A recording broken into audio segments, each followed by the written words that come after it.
खानेवाल थाना छबकलां पुलिस की चोर गैंग के खिलाफ कार्रवाई। जैन खोखर चोर गैंग गिरफ्तार। जैन खोखर चोर गैंग का सरगना साथी समेत गिरफ्तार। चोर गैंग से नकदी 4 अदद मोटरसाइकिल और 15 सोलर प्लेटें मालिती 6,55,000 बरामद। पुलिस टीम ने मुलजमान को जदीद टेक्नोलॉजी को बरोकार लाते हुए गिरफ्तार किया। जैन वल्द रमजान खोखर, सलमान वल्द जुल्फकार खोखर गिरफ्तार मुलजमान से मजीद इंटेरोगेशन जारी है। डीपीओ की SHO छबकलां अब्दुल हमान गुल और हमराही टीम को शाबाश। जिला पुलिस जराइम पेशा अफराद के खिलाफ मिसाली किरदार को यकीनी बनाने में दिन रात मसरूफ अमल है। शहरियों के जान माल की हिफाजत मेरी और मेरी टीम की अवलीन तरजीह है।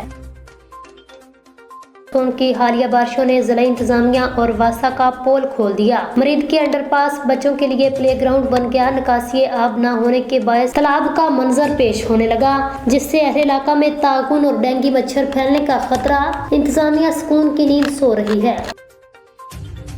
सियालकोट और गिरदोनवा में तेज बारिश की वजह से सड़कें, गलियां, नदी नालों में पानी ही पानी है। बारिश की वजह से गर्मी का जोर टूट गया। शहरियों के मुरझाए हुए चेहरे खुशी से खिलखिला उठे।